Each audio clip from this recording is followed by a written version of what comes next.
rasio utang. Kalau rasio keuangan personal kita bisa ngeliat dari sini sederhananya. Gak apa-apa ya coret-coret di sini boleh ya, silakan, masalahnya.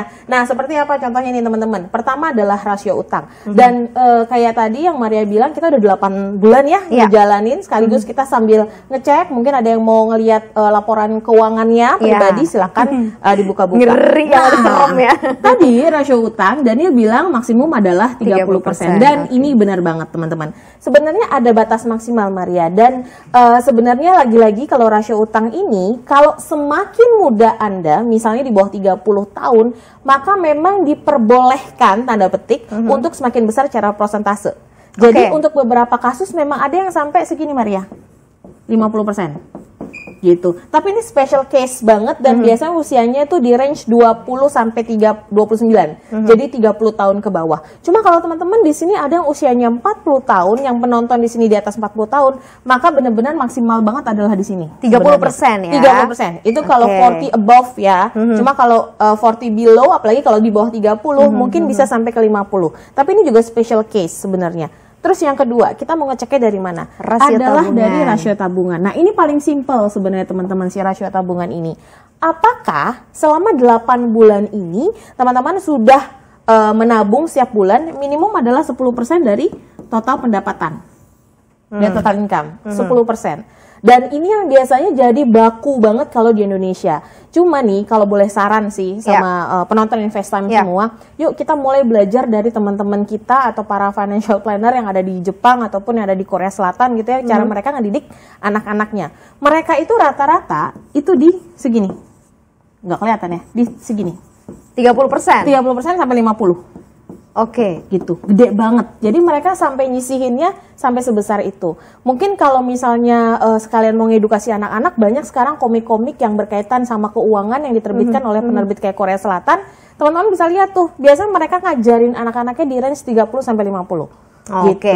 Tapi kalau nggak bisa, coba dicek apakah selama 8 bulan ini kita udah bisa nyisihkan dari awal ya. Jadi bukannya di akhirnya, dari awal 10% dan nggak diambil lagi.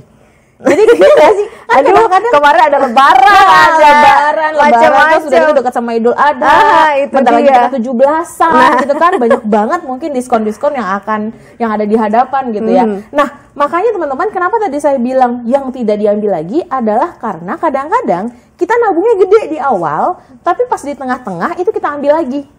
Gitu. Ya nggak sih? Tanggal 15 kita ambil, tanggal 25 tabungannya kita ambil, tanggal 30 kita ambil. Jadi kayaknya sebenarnya kita nggak nabung sama sekali.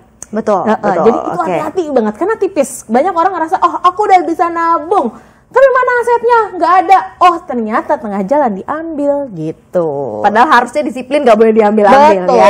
Kemudian rasio dana darurat. Rasio dana darurat. Sebenarnya rasio dana darurat ya mirip-mirip lah sama rasio likuiditas ya. Betul. Tadi benar banget Daniel bilang kalau misalnya secara teori range-nya itu di 3 sampai 6 kali pengeluaran bulanan. 3 sampai 6 kali pengeluaran bulanan. Jadi kalau teman-teman di sini pengeluaran bulanannya ada, misalnya kita buletin ya 10 juta deh. Berarti teman-teman punya antara range 30 sampai 60 juta itu duit yang ibaratnya nggak ngapa-ngapain. Gitu. Semakin sedikit semakin baik sebenarnya. Artinya gini, maksudnya kalau misalnya teman-teman punya 30 juta aja, it's okay.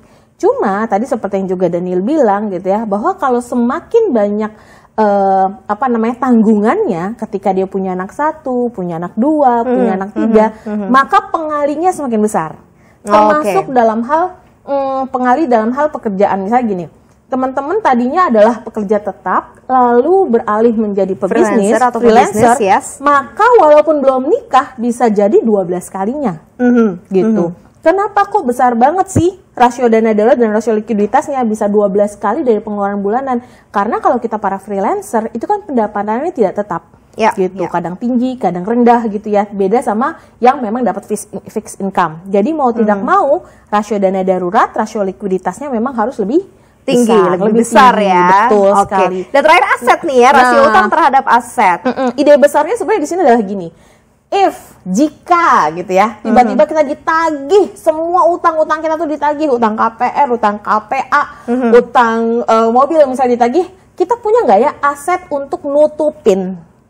Gitu. Bisa nggak ya kita jual-jualin aset kita cukup atau enggak? Nah, ide besarnya di situ. Kalau untuk persentase gimana? Biasanya itu maksimal di sini 50%.